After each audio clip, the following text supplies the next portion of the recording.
Welcome to the second chat with the gardeners. And this time we're dealing with horticultural influencers. Both of these videos are part of the Gardening in the Heart series that have been available to you since the end of February. I'd like to begin by acknowledging that the Indigenous peoples of the lands we are on today, while we're actually meeting on a virtual platform, we acknowledge the importance of the lands that we both call home and we both garden.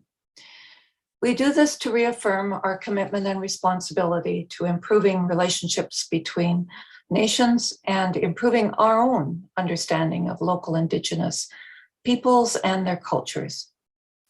Those of us in Winnipeg acknowledge that we are gathered on Treaty 1 territory, the traditional territory of the Anishinaabe, Cree, Ojibwe, Cree, Dakota, Dene, and the homeland of the Métis Nation.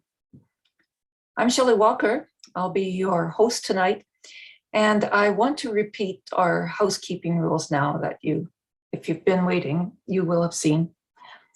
You will remain muted and your videos will be turned off throughout the presentation.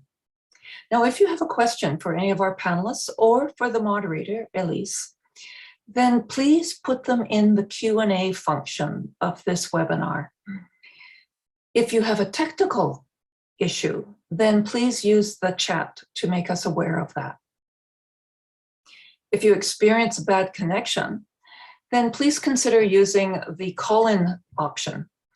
The numbers are available on the reminder notice that you got earlier.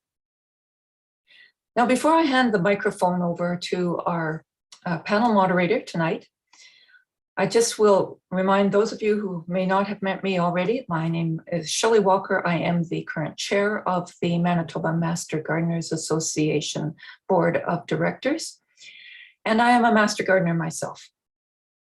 I'd have to be, wouldn't I? Now let me introduce you to the panel moderator tonight, and that's Elise Swearholm. Now, Elise is the producer of this series. She became a master gardener late last year, but she's been a film producer for many, many years. And the series that I recall most vividly is the one called Recreating Eden, which was just a wonderful series of gardening videos and films. She's going to be joined by another avid gardener, Marilyn Dudek. Now, Marilyn's going to be watching for the questions that you send in, and she will be organizing them for the panelists. Now, please remember to put those questions in the Q&A. Now, let's start chatting with our gardeners tonight. So I give you Elise Swearholm. Thank you, Shelley. And thank you, everyone out there, for joining us this evening for the second in a series of 3 chats with the stars of Gardening in the Heart.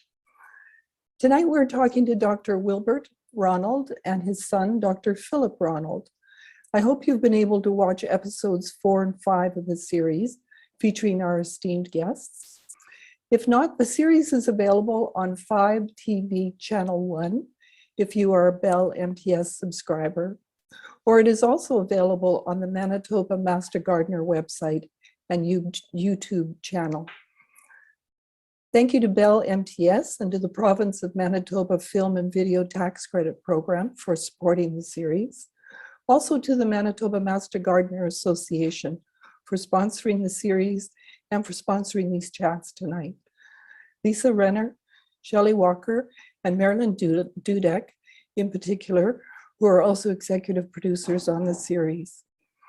I produced and directed the series with the help of Ivan Hughes, who shot and edited the episodes, with a thank you to Justin Delorme for his music, and to Dodie Graham, McKay, and Michael and Laura for their guidance. Tonight, I'm very excited to introduce our special guests, Dr. Wilbert Ronald and Dr. Philip Ronald. You can turn on your sound and your audio now. Can I refer to you informally as Wilbert and Philbert and Philip from now on? Is that okay with you? And Wilbert, you can turn on your video and audio. I'm just going to start by introducing Dr. Wilbert Ronald. He has spent his working life propagating and hybridizing plants. Trees, shrubs, and lilies are his passion. He has passed that passion on to his 3 children and his wife, Sharon. Together, they operate Jefferies Nurseries in Portage la Prairie. Jefferies is one of the major distributors of plants for greenhouses across the Canadian prairies. If you watched episode 4 of the series, you know that he is distributing hundreds of thousands of plants to Zone 3 gardeners each year. And for that, Wilbert, we thank you and your family. In 2002, Wilbert received the Stevenson Commemorative Award from the Manitoba Horticultural Association. Wilbert was recognized for his contributions in plant breeding, selection of new plant introductions, propagation research, involvement in associations such as the North American Lily Society, and his role in providing leadership in the horticulture and nursery industry. He has received many awards since then, and it's just, we could go on all night, actually. Dr. Wilbert Ronald has his own passion for growing. He, along with his wife, Karen, run Riverbend Orchards just outside Portage la Prairie, where he grows and sells Haskap and Saskatoon berries, sour cherries, plums, and apples, as well as a variety of pear propagated by his father and by Philip himself. He is the president of the Prairie Fruit Growers Association. He also teaches at the University of Manitoba in the Faculty of Architecture. The combined knowledge about plants and gardening in these 2 men could fill several days of chatting, but tonight I will restrict my questions to around 40 minutes. Then Marilyn Dudek will come on to deliver your questions to our guests. You can type those questions in the Q&A tab at the bottom of your screen. Welcome, Wilbert, and welcome, Philip. Thank you for being with us tonight. Thanks, Elise. I'll start by asking my first question to you, Wilbert. Is your sound on?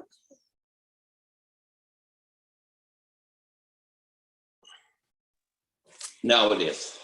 Great. Okay, thanks. Tell us a bit about your early training in horticulture and plant breeding. Where did you get your training, and how did that lead to hybridizing plants, and what was your first experience with introducing a new hybrid? Well, I grew up in a farm in the Swan River Valley, and can't say I was a fervent gardener, but we grew all our own vegetables and had a wonderful fruit orchard there. And when I had the opportunity to go to university, I was kind of following in the lines of my older brothers, that one had gone into engineering and one had gone into science. And when I went to register, I wasn't even sure. And it just seemed like agriculture was the area I wanted to be in. And so I registered in agriculture, and head after second year, I applied for a job at Morden, ended up working with the sunflower and the agronomy program. But during the summer, I met the Arboretum opportunity, and I saw different ones, different trees there, and it really was interesting. So I asked, on my last day of work, I asked Dr. Bill Cumming, is there any chance that a student assistantship might be available in horticulture in the Arboretum there? And he kind of said, I don't see why not. And so that I went back to university, to third year university, and took every horticulture course I could, and then returned the following year to work at Morden after third year. And then they wanted me to keep studying and go for my master's. So I did that. And all along I was encouraged to excel in in the area of nursery crops, landscape plants, and I really liked that. And Morden had a great connection with plants and some wonderful professional people that I was able to work with, Dr. Bill Cumming, and later with Dr. Henry Marshall after he transferred to Morden. And it was just a tremendous opportunity. I was so much encouraged by people that were my mentors at the university. It was Professor Louis Lenz and others that were there. That was a heyday of horticulture too. There was 5 horticulturists at Morden. There were 5 horticulturists at the University of Manitoba. There was a strong provincial department. And that day has passed, unfortunately. There's just not the people around that there were at that time. Horticulture was quite a strong influence in agriculture at that time. So is it possible to get the same kind of training you got today? Is that no longer exists? Very difficult to get the same training as I was able to receive and to meet the people and the leaders that I did. There is a Prairie Certificate of Horticulture, and we've encouraged 3 of our staff to take that. The training is good, and we are encouraging it. The education component of that is good, but some of the education you get is only when it's outside the classroom. It's when you get to know more of the details that can't be explained in the classroom. But be that as it may, I guess maybe we go to North Dakota State University in Fargo or University of Saskatchewan program where Philip graduated. It still has some strength in horticulture. Philip, you grew up at Jefferies Nursery, and then you went on to first of all, get other training, but then decided that horticulture was your passion. Can you talk a bit about your training and where that led you today? Absolutely. So our family moved to Portage la Prairie when I was 10 years old, and parents had taken over a nursery there, and there was a lot of work to be done with limited staff other than family in those early years. And so we were certainly encouraged to be a help and get involved. Sometimes we shied away from that, but when I look back on those days, one thing that occurs to me is that some of the best things you learn are caught, not taught.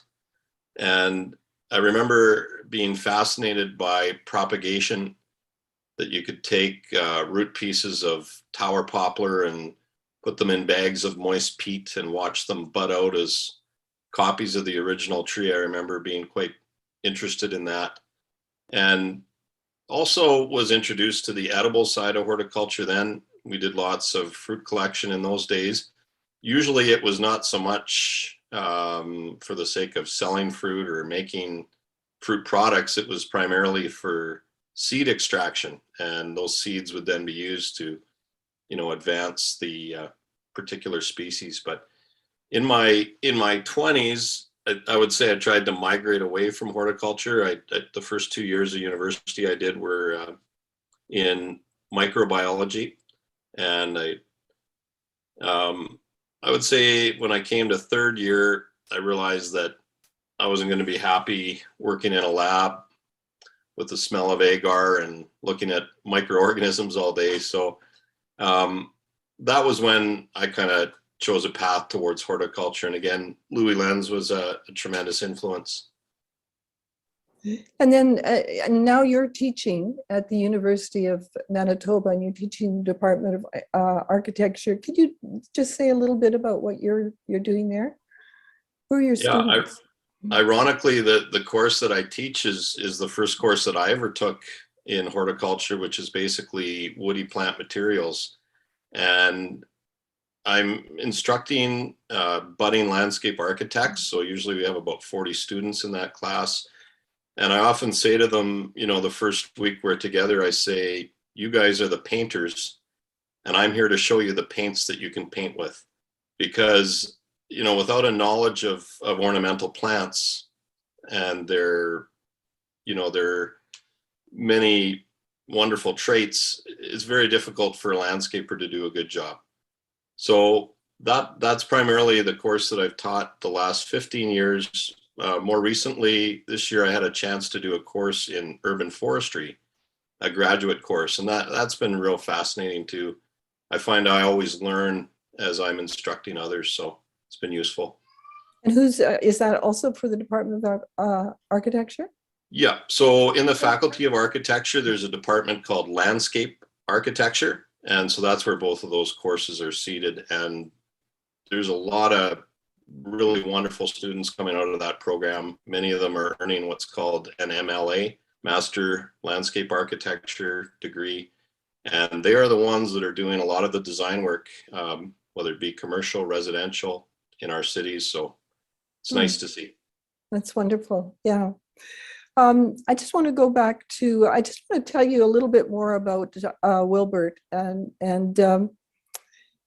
he's already mentioned that he worked for the Agriculture Canada and Morden, and he initiated new programs in shade and shrub and perennial breeding that led to significant plant introductions there, and then he's continued that work at Jefferies. I just want to read you a list of some of the trees that have been introduced to the prairies by Wilbert, and I have to read it because it goes on forever. Fall gold black ash, northern blaze white ash, Mancana Manchurian ash, northern treasure and northern gem hybrid ash, tower aspen, prairie sky poplar, prairie cascade weeping willow, Japanese elm, and mini globe honeysuckle. He's introduced a sugar maple and numerous other tree species and shrubs, including betula, prunus, fruit trees, and lindens. And he's also opened the door for the introduction of many other cultivars. And so, Wilbert, can you just tell me, I understand that there's a new linden that you're about to introduce.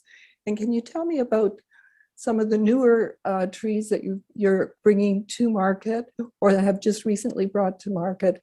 And what is your most successful cultivar? It's a big question, but yeah.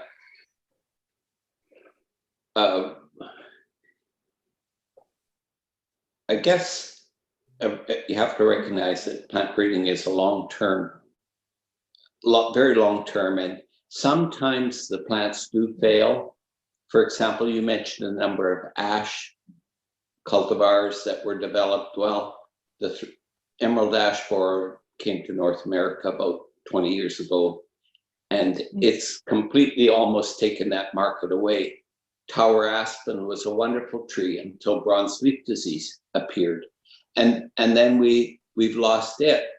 And so sometimes what's very successful has a short shelf life, and breeders have to keep continually working to improve and to come up with new resistance. And I think I had the opportunity to work with trees. I love trees, but we're working right now with a new hackberry for Manitoba. Hackberry is native at Delta, Manitoba. We've got some material that we've watched for 30 to 40 years now, and we're working with that. We've worked with sugar maple, which is not a native tree here, but it's Canada's national tree on our flag. And I think we've shown that it can be grown well in the prairies. And some things you work on, you think you have made enough progress, like we were working with with a new red maple hybrid, but we found that it's not quite there. So we've kind of gone back to the drawing board and are working again with the maples.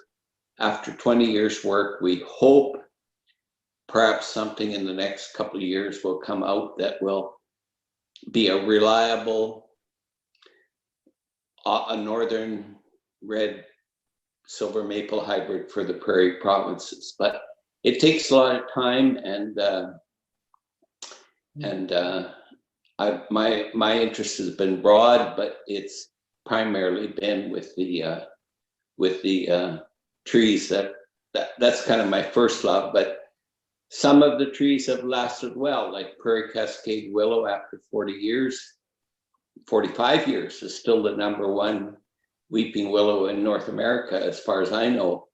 And the most successful plant we ever had, and it's still very successful, has been the Amber Jubilee 9-bark, which was a golden,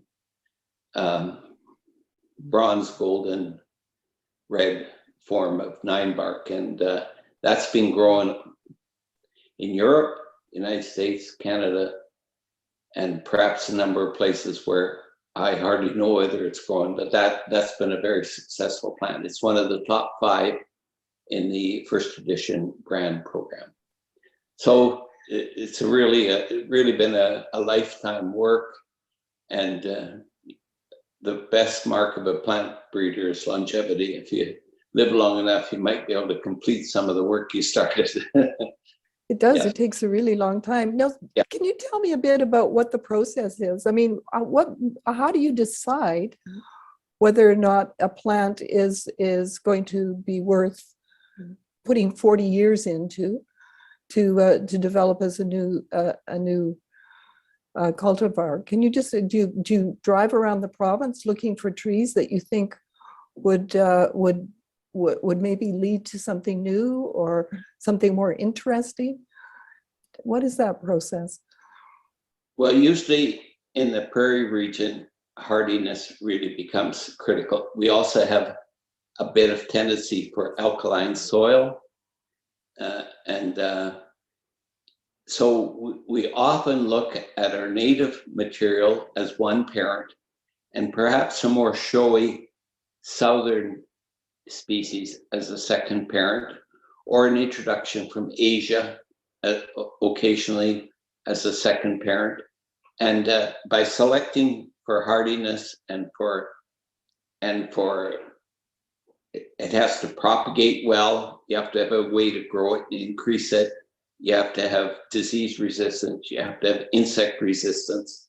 So you're really selecting for a number of factors at the same time, but when you see progress is in our area, hardiness often is first. So we don't have native apples here, we don't have native pears here, we don't have native hydrangeas in Manitoba. So all of these plants have to be worked on using Russian or Asiatic sources, Manchurian sources, and crossing them with the best available commercial ones, and then selecting out something that has good quality and has sufficient hardiness. So it does take a long time, often 20 to 25 years. And, you know, we've worked with others. We've worked with other breeders, like with Parkland Pillar Birch. We worked with and commercialized that. We worked with Mr. Art Coots in Saskatchewan, commercialized his Gemini apple. We've worked with Memorial University on a sage willow, and we've worked with First Editions in Minnesota on a number of trees. So cooperation, being able to exchange, cooperate is a very big help for a plant breeder. So tell me a bit about the new linden, the lighthouse linden that you're introducing. What are its qualities, and what is it going to add? Well, about 20 years ago, I grew up out of population of the Dropmore linden, which was Frank Skinner's introduction, which is #1 in the Prairie provinces. It's a very good tree for hardiness, but people wanted a slightly narrower upright, some linden that had a form that might suit the street trees a little better. So I grew out 1,000+ seedlings, and we selected Lighthouse 10 years ago, start to increase it, and it's a very nice, it has a little better flowering, it has good foliage, is good hardiness, and it's got a narrower crown, not a columnar crown, but just a more suitable crown for a lot of the street trees. So we're introducing that in the next, we've named it, and stock will be limited this fall, but we'll have some by fall. We'll be able to sell some plants. So it's got a very good form, very promising. And you, many of your most recent cultivars are ornamental fruit trees that don't bear edible fruit, and in fact don't drop their fruit at all. Why are you developing these trees, and what are some of the more successful of those trees? Well, the flowering crab apples are very important trees here. They're our best spring flowered tree. They're very good in every way, but one of the problems they can have is they can set a lot of fruit, and that fruit can fall on your sidewalks, it can fall on your streets. It can be somewhat of a messy tree. So we've been working on some very tiny fruited selections that hold the fruit. They don't drop the fruit. The birds will clean what little fruit is there. Or we've also been working on ones that have no fruit, but some of those are still a step away or are just being increased now. So, and then we've been working on narrow columnar accent trees. Canadian prairie people have a love for columnar trees. It's because they're hard to grow and there weren't many available. And so, you know, as we've lost some of the aspens due to bronze leaf disease, they're very happy to have a columnar apple tree, crab apple tree, ornamental that is. And they're coming along very well. And we've named 2 green wall, which literally will give you a green wall, and then Midnight Spire, which was a very dark purple leaf one. And we can't keep enough of them in stock right now. That's great. And now, Philip, fruitless trees are sort of the antithesis of what you're doing. You've developed a viable business growing fruits here in Zone 3. That's not an easy thing to do. Can you tell me what some of the challenges are and how you're getting around those challenges growing fruit here? And what some of your bigger successes are? Well, I think in many ways, southern Manitoba is at the northern limits of commercial fruit production, especially on the prairies where we're so much more exposed to the vagaries of weather. We don't have mountains to protect us or the Great Lakes to protect us. And so, you know, over the 13 years that we've been commercially growing fruit in Manitoba, most of our largest obstacles have probably been due to weather, and especially spring weather. As probably much of the audience knows, anybody that's tried to grow fruit knows that spring cold can really have a paralyzing effect on a fruit farm. Unlike farmers of annual crops, you know, if they lose that seedling to frost, they can actually go and plant their field again next week and still have a chance of a viable harvest. But for fruit growers, we've got to wait 365 days until we see flowers again. So I guess what we've tried to do, and I think it would be a pattern for anybody else to follow that's trying to do fruit in Manitoba, is, you know, try to hedge your bets a little bit with, you know, the site that you select to do your growing. Make sure it's got really, you know, well-drained soil that's very fertile.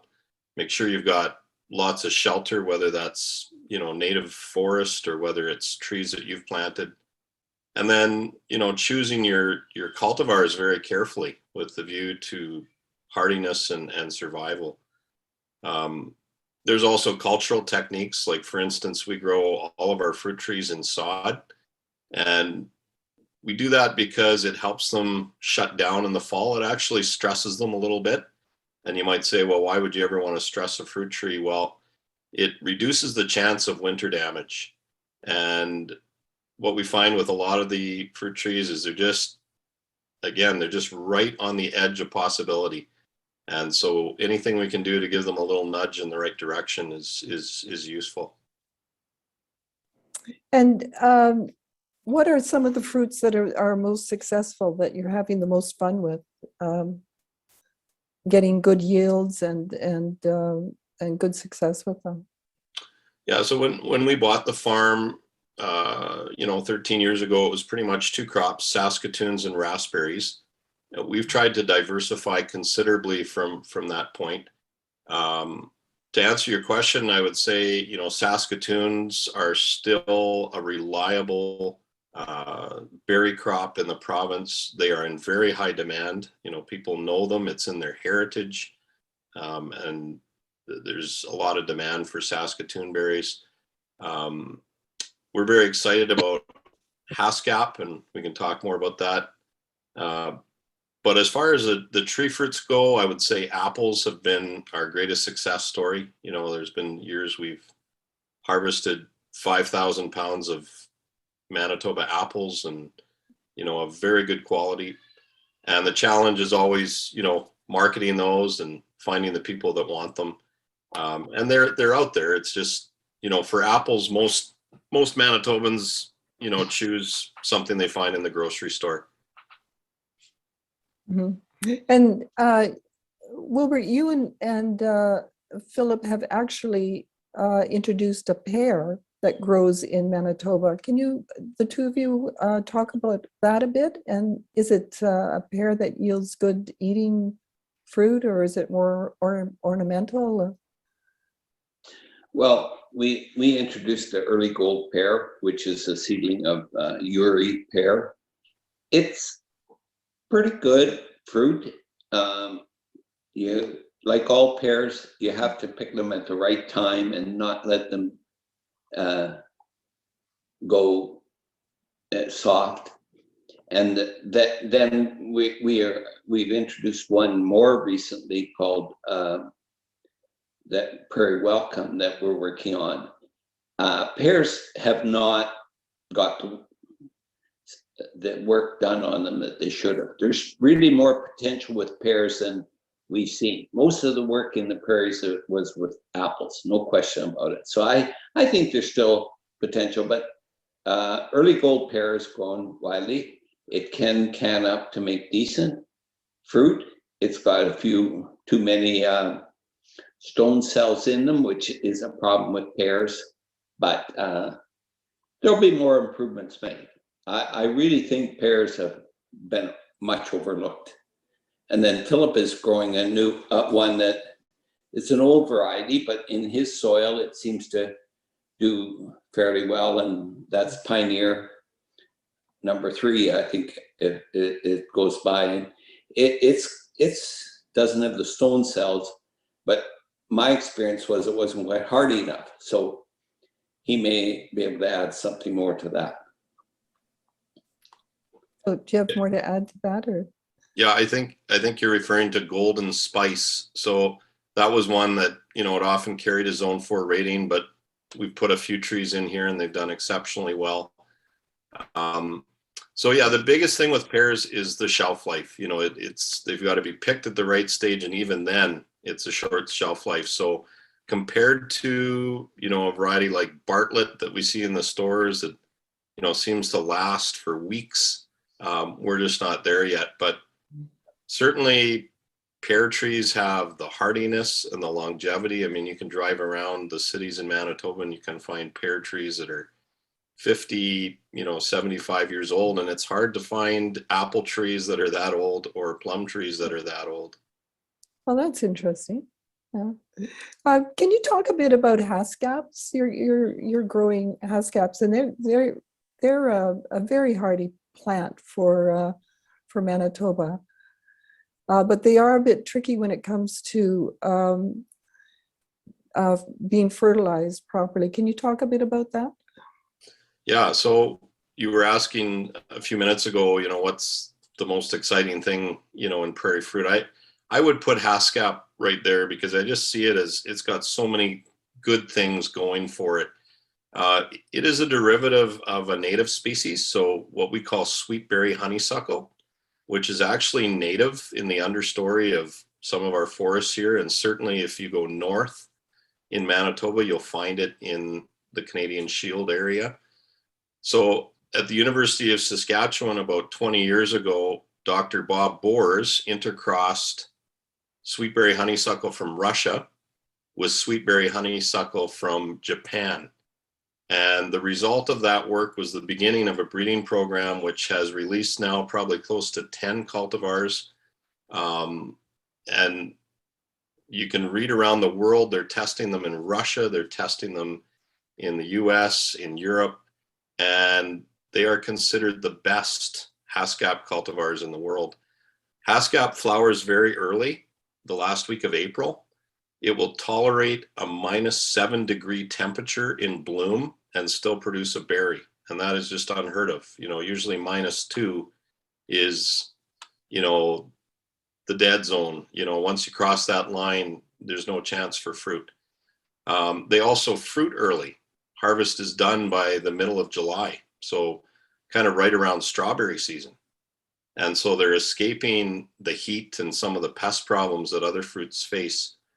To answer your question about, the cross-pollination matter, that's actually common with a lot of fruit plants. So a lot of our fruit trees, apple, plums, pears, apricots, they all need 2 distinct varieties, 2 distinct cultivars in order to produce fruit. They must be cross-pollinated. And the same is true with haskap. So when we're planting a row of haskap, we will plant 3 plants in a row of our preferred variety, and then we'll drop in a pollinizer, and we'll repeat that pattern all the way down the row. So when the honeybees or the bumblebees come in the spring, they're just vectoring the pollen along the row. Every plant gets fertilized, every plant produces fruit, but you must have 2 cultivars in order to have any fruit. And you're also working with a plant called, a berry called aronia. Can you tell me a bit about that? Yeah, so aronia is a fruit with North American roots. It's a native plant in northern Minnesota, but interesting, it was kind of overlooked in North America for many years as a possible fruit source.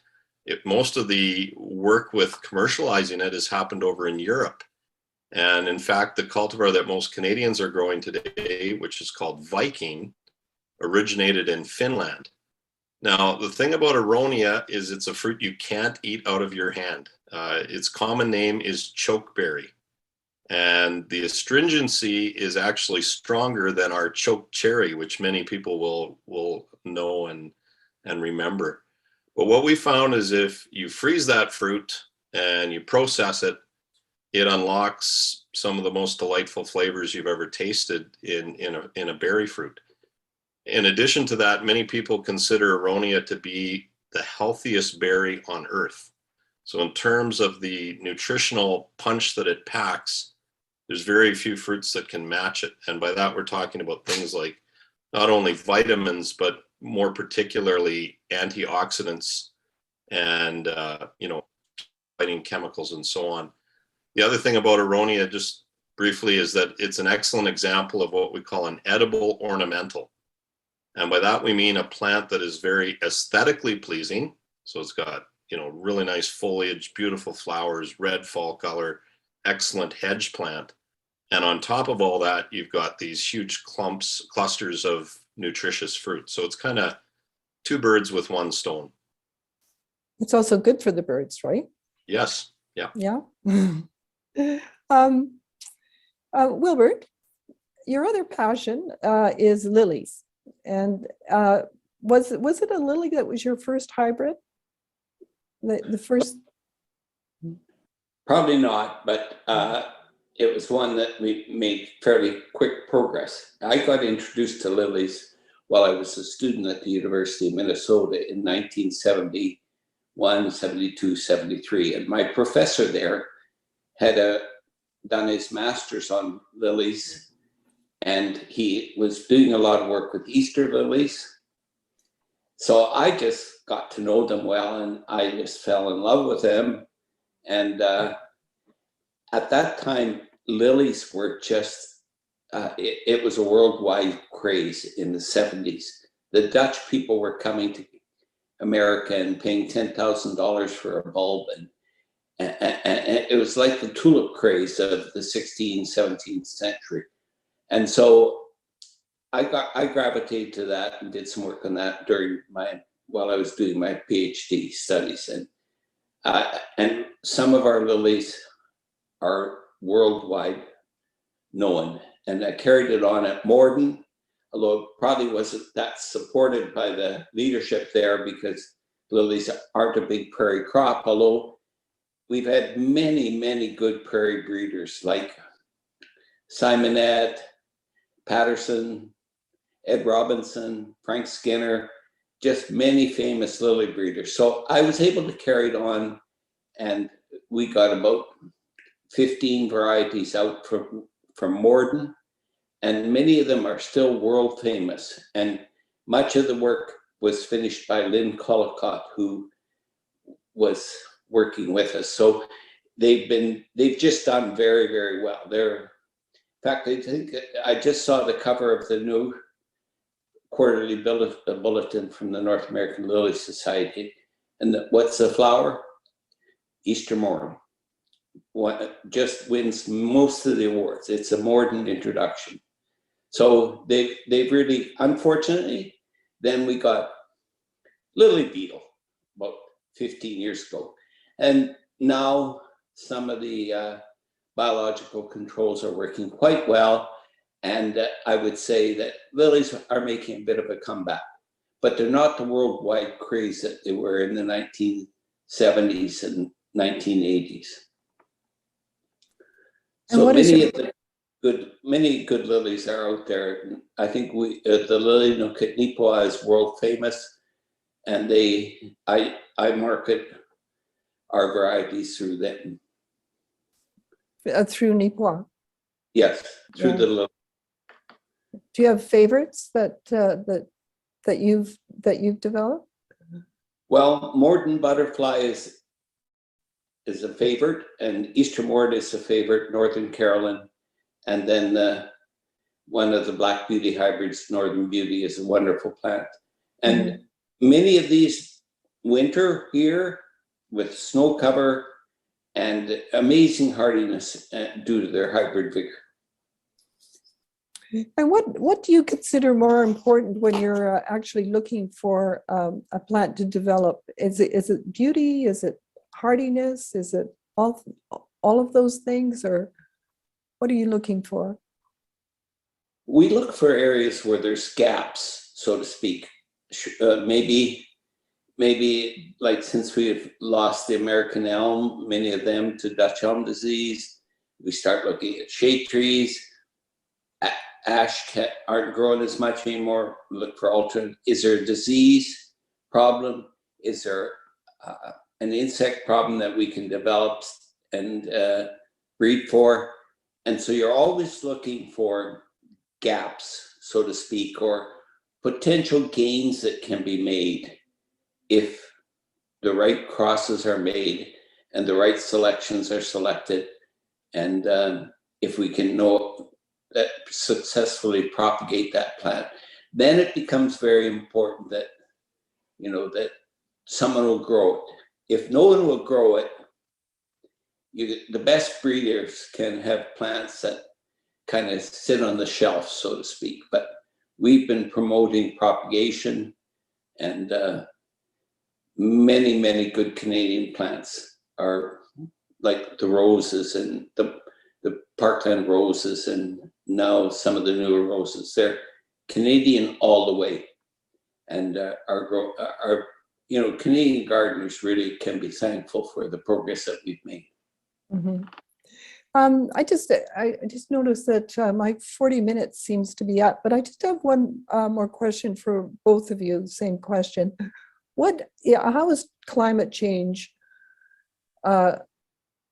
changing what you're doing? And are you and have you been developing plants that may be able to survive more heartily with climate change? Is this something you think about?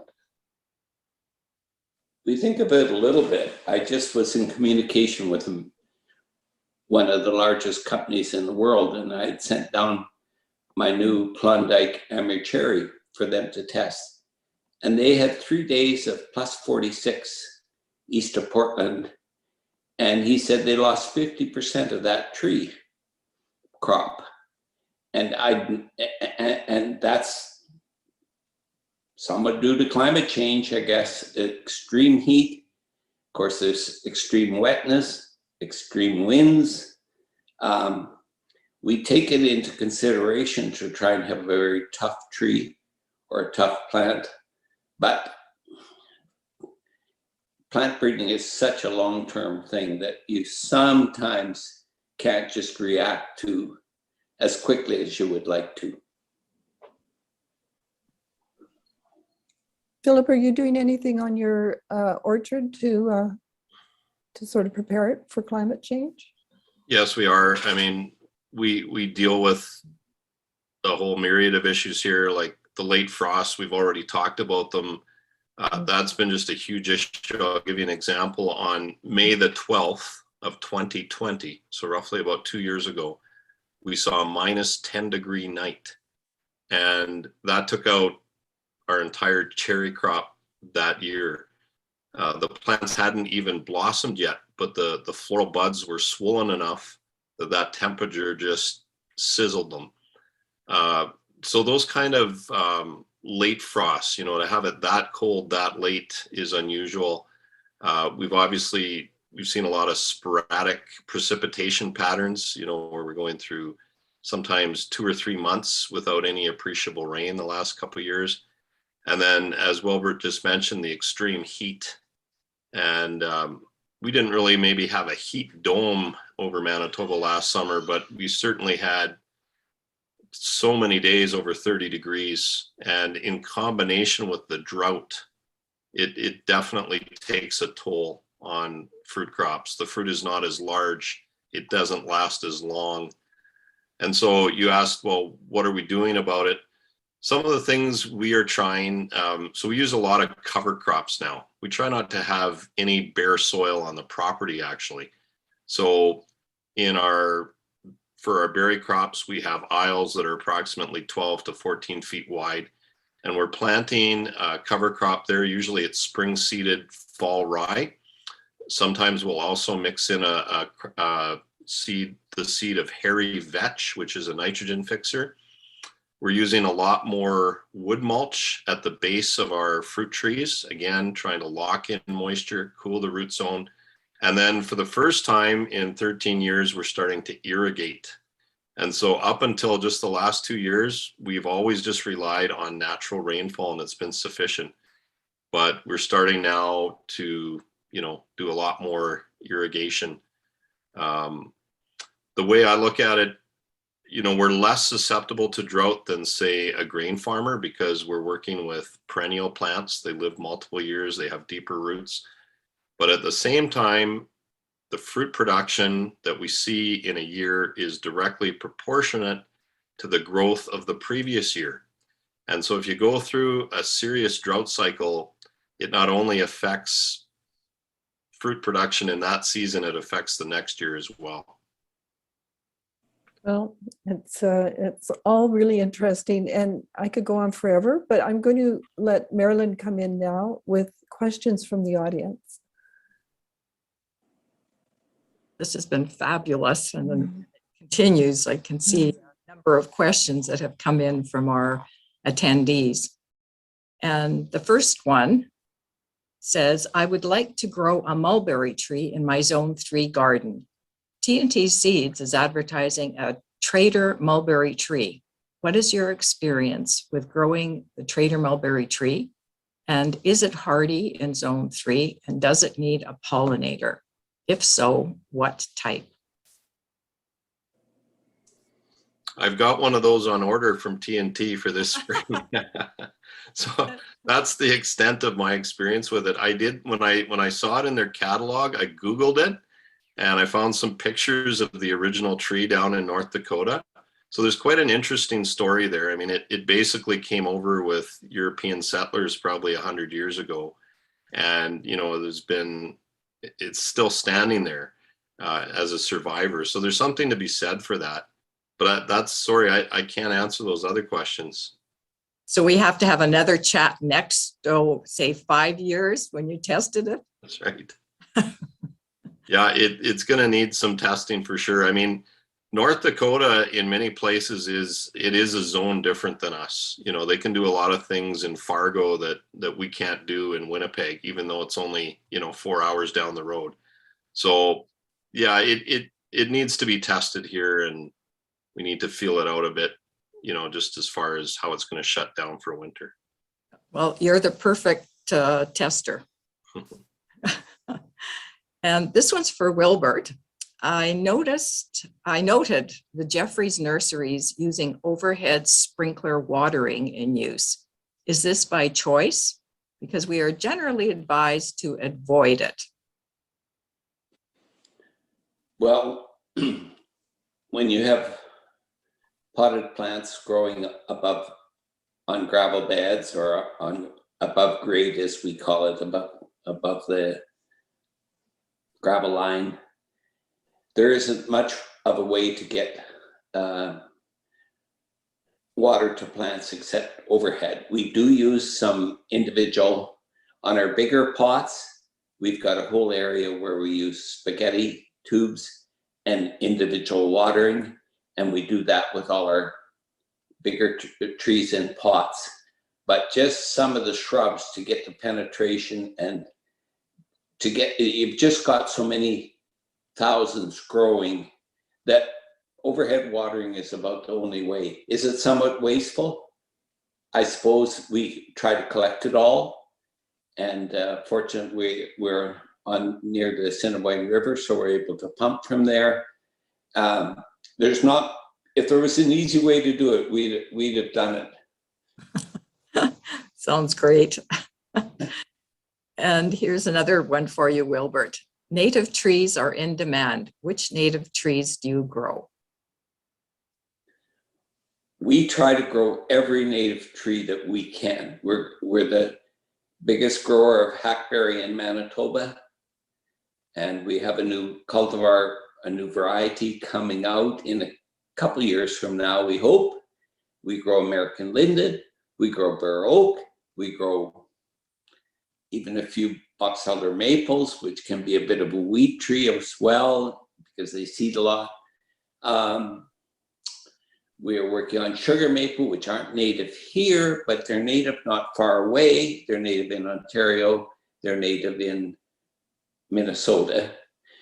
Boy, we try to grow every native tree we can, but there's a few problems sometimes with native trees. Occasional suckering, like on the choke cherries. Occasionally, some of them are only suited to acid soils, like some of the spruce trees. White pine likes acid soil. So within balance, we've got to remember that what grows good at Kenora may not grow good here, even though climatically the same. They have acidic soil. We have alkali soil. Yeah. And so we're working, I've made my lifetime looking at native stands and collecting seed from native trees. And that is true. There's a call for a lot of native trees. We're trying to fill that market, but sometimes some of the hybrids are a little better for disease so we're not hung up. We don't want anything to be invasive, but we're not hung up on just native versus a tree from Ontario that's hardy, or a tree from North Dakota that's hardy. We don't have many choices here. We got to take what we can get. Well, interesting, because there's so much promotion about oak trees now, of course, and I back onto an oak forest, which is wonderful. But have you just been breeding anything to do with oak trees? Yes, we grow the bur oak, and Philip found a hybrid of, it's bicolor, it's called swamp oak, which maybe isn't a good common name for it, in Saskatoon, and we're growing it now. And he may want to add something, but that's called admiration oak, and that's being grown in Oregon, BC, and we graft some here at Portage. And then we have a new columnar oak that's pretty. It's just it's in the early stages of increase, and that's a totally first for the Prairie region. There's never been a columnar oak tree. So oaks are slow growers. They don't grow as well, as fast as an ash or as fast as a linden. So you have to have a lot of patience, as well as the gardener himself. The gardeners have to have a lot of patience. Yes. Well, they say you're not planting the oak for yourself. You're planting it for the future. Philip, do you have anything to add to that, Philip? No, that's good. I think you can move ahead with your questions there. I know you got a few by the looks of it. Yes, So yes. Okay. Can you talk more about planting and care for a sugar maple? What is the average diameter of the trees you sell? And how long does it take to grow to 11-inch diameter without droughts, of course? That's in ideal conditions. Well, it takes about 20 years in the prairies to grow to 12-inch diameter here. The biggest thing about sugar maple is they like good deep soil, and it's very helpful if you give early spring watering.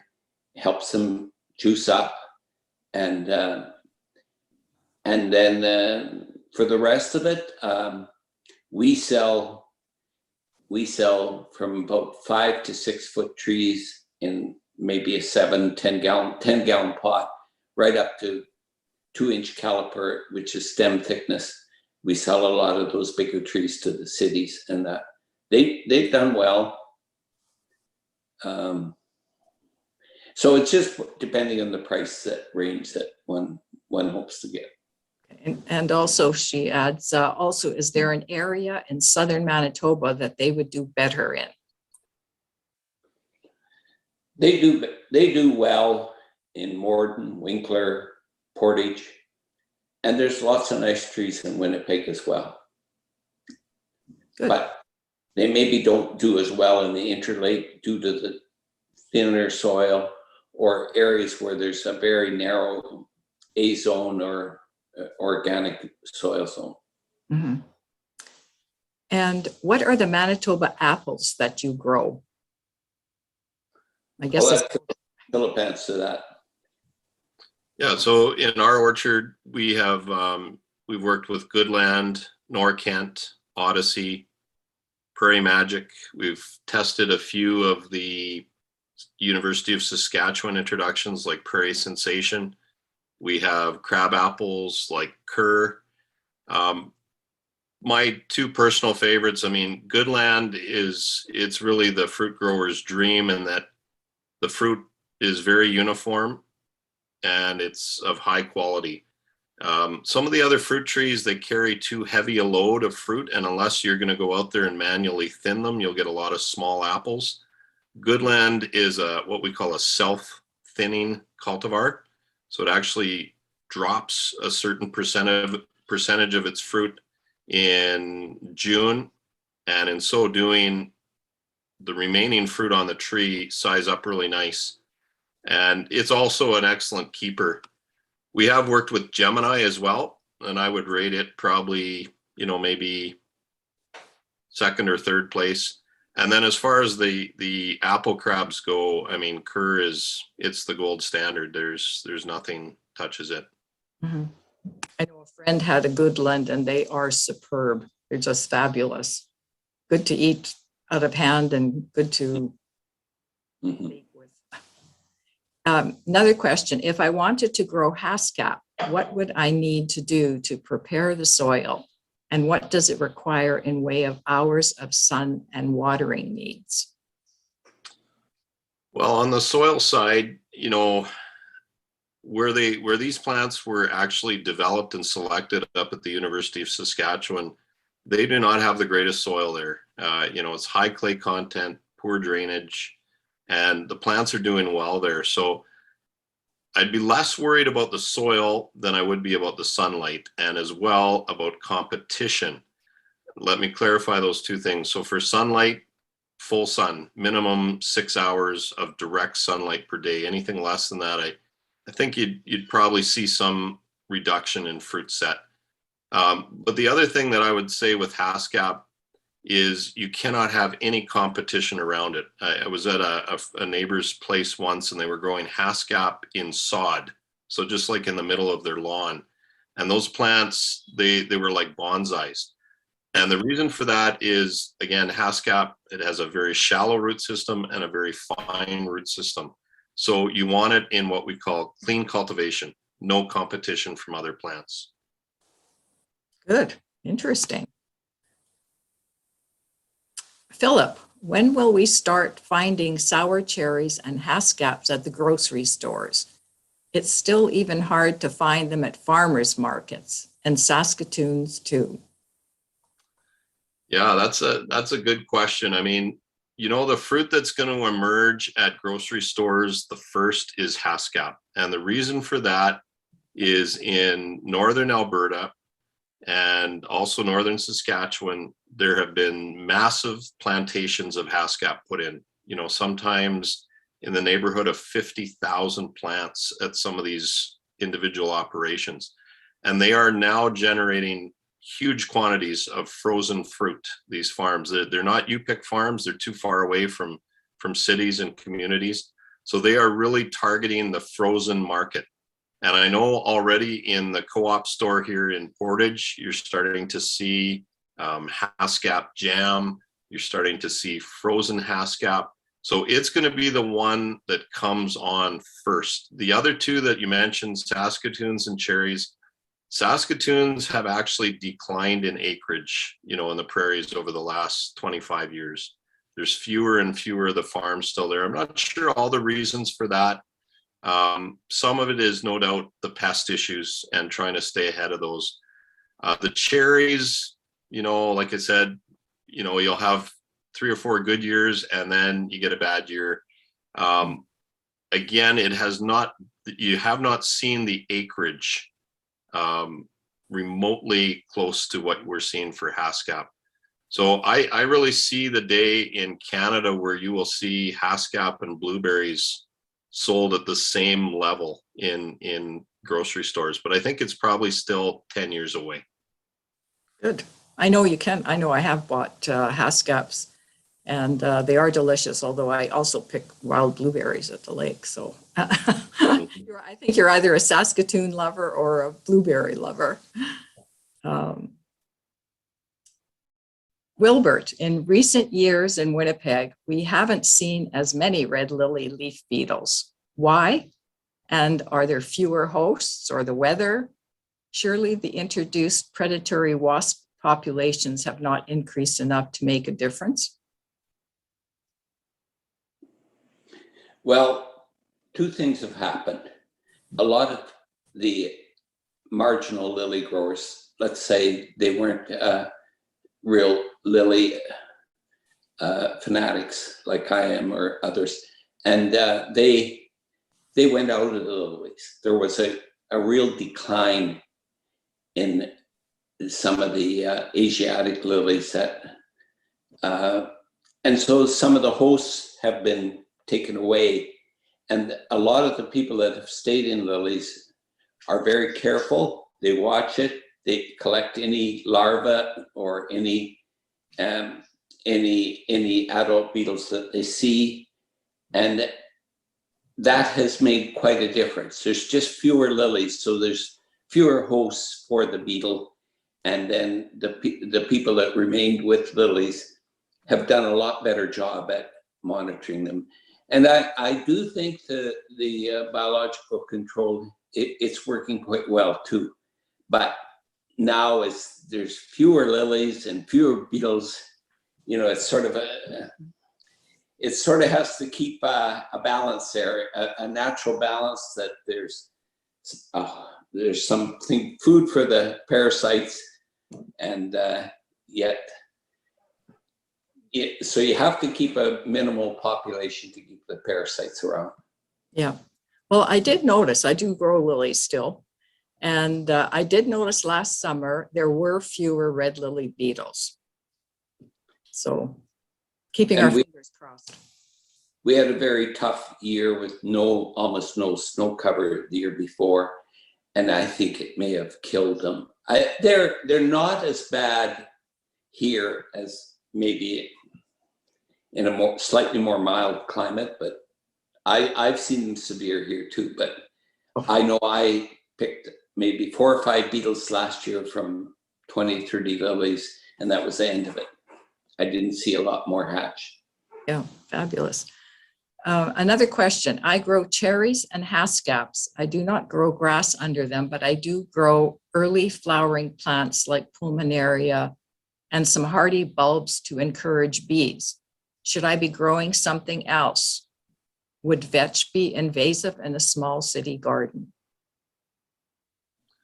Well, I think the idea of planting those early bloomers underneath is a good one. Especially with haskap, as I mentioned earlier, it flowers sometimes the last week of April, and bees are really lazy that time of year. They just don't like leaving the hive, many days. It's, +5, +10, and they're not real excited. So you need something to entice them to come and visit these fruit plants sometimes. So that's a good idea. I would not recommend, like when I mentioned vetch, we're using it as a cover crop. You have to be very careful with that plant, because if it goes to seed, you end up with some secondary problems. So what we do is we grow it up and then we mow it down and we incorporate it. So it's what we call a green manure. Yeah. And that's how we're using it. I honestly, I think hairy vetch is best used in, an orchard, not so much in a homeowner's backyard. I don't think that would be necessary. Yeah. Well, I know I grow pulmonaria and the bees love it in the springtime. Just they do. So probably be very good. The next question, do you grow white oak? I'm having a hard time finding it. Yes, white oak is a native, but it's very closely related to the bur oak.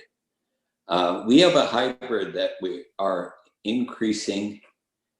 White oak is not considered quite as hardy. No, I shouldn't say it. It's definitely not as hardy as bur oak. Very few people in the prairies grow white oak.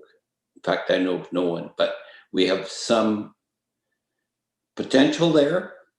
If there's a gardener has a real good white oak, you come tell us about it. We'd like to see it.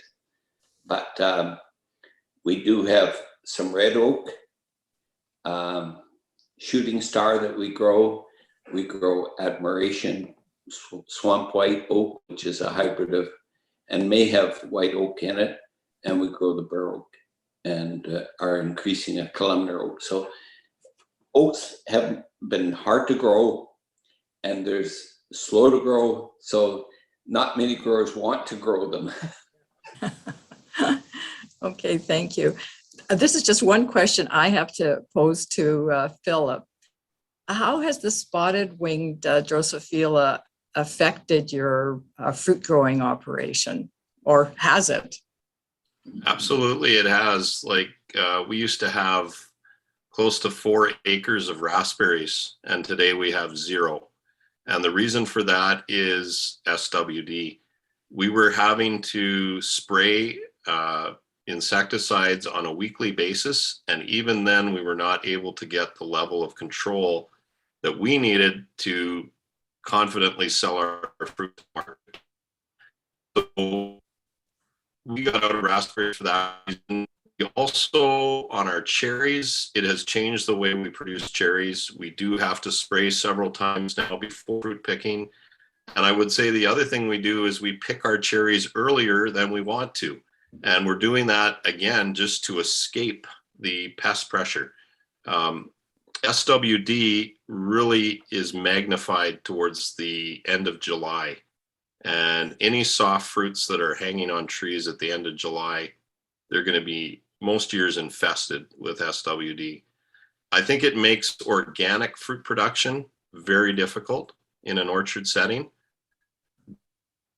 You know, the backyard fruit grower is probably okay. You know, if you pick all the fruit, try not to leave any on the ground, practice a high level of sanitation, you may be able to escape the worst of it. So there's nothing been discovered that will annihilate them, shall I say, or at least diminish them. There's the only cultural non-chemical approach to control involves what's called exclusion fabric. And it's basically the idea that if you can get a mesh that's fine enough, and you know how small those flies are, so you can imagine. But again, draping that or creating almost like a tunnel effect over your plant. You don't want it on the plant, but just above it, and excluding those pests. The other thing we've tried to do is a lot of basal pruning. The insect spends most of its time in the region just below the plant or on the ground in the shade of the plant. So we've pruned all our cherries up, probably, I don't know, maybe 1 to 2 feet. Again, trying to get more aeration, more sunlight, more ventilation into that area, make it a little less comfortable for those insects. Okay, great. Thank you very much. And the haskaps, I know because I've bought them at St. Leon's Market. Somebody had mentioned it, and I know that I have. And that's the questions from my side, Elise and Shelley. Thank you very much for that. Great, thank you, Marilyn. We're just going to give Wilbert and Philip just an opportunity to say last. Is there anything that you want to add to the conversation tonight? We'll start with Wilbert. I just want to tell you a little story. I remember as a very young lad, probably less than 10 years old, my dad and mom bought a little $3.98, I think it was, package of small plants from an Ontario Rockwood Garden type mail order companies you could get. And those little tiny plants, I think 2 out of 25 lived. Then they bought a real good selection of fruit trees from Jefferies Nurseries. And that was the joy of my life, to see how well they did. So suitable plant material is absolutely critical. I just want to say how thankful I am that I had people that encouraged me in horticulture. I worked with some of the great people like Henry Marshall, Bill Cumming, Louis Lenz. I'm thankful for the younger people that I've worked with, like Lynn Collicott, Rick Durand. I'm thankful for my family that supported me and all along the way. And I just want to say a word of thanks to the Morden Research Station, where I worked for close to 15 years, counting my student days, and their leadership that day when the budget cuts came in 1995. Dr. Campbell Davidson and Lynn Collicott and others, they preserved the material, worked with private industry to get that material saved, and the Monarda, the lilies, the potentilla weren't all lost, and they had a vision, and that government research wasn't going to be supported forever, and they helped get it out, and all of those people together have encouraged me, certainly, and been a tremendous help to me. I think it's harder, and Philip may comment on that. It's been harder to get good jobs and good encouragement as horticulture is much downsized in the research and stations and in the university systems. So those ones I want to thank. It's not all myself. It's the people I worked with, the people that supported me, and my family supported me. I had to make a living after I quit a good research job at Morden. And we managed to survive, and then I've been able to go back and do more research as our business has grown. So thanks to all. Well, and thank you to you. We're happy that you're there doing that work. Yes. Do you have some final words? Well, I was just going to give a shout out to you, Elise, for the work you did as far as being a storyteller. You know, it was a pleasure to work with you and your team. And when I saw the finished product, I was actually really proud of it. I just thought it was you know, it spoke well of what we're trying to do here. And then also just about the Manitoba Master Gardeners Association. And I had a chance back in 2010, maybe 2008, to be involved in the early instruction. And it was kind of the foundation of MMGA. And it's just been fascinating to see the growth of that organization. And I think, you know, we've talked about the void in horticulture in Manitoba as far as universities and research stations. But I think MMGA is stepping into that void, at least at the extension level, and really meeting a need for gardeners. So that is a tremendous help, and I want to encourage you to keep doing that. So thanks for having me on. It's a pleasure. Well, I see. Thank you. Well, I'd like just to thank both of you for your comments, especially for you sharing your experiences and the time with us tonight. It's been fascinating. I, like many others tonight, had some fruit in my garden, and for a variety of reasons, they're not there anymore, unfortunately. And Goodlands was my favorite. It's probably, anyway, we won't go there because I have to apologize that we can't take any more questions because we simply run out of time. I'd like, though, to thank our audience for joining us and for the questions that they asked tonight, because it certainly gave us a much broader perspective of this whole area of horticulture in the prairies. Now, for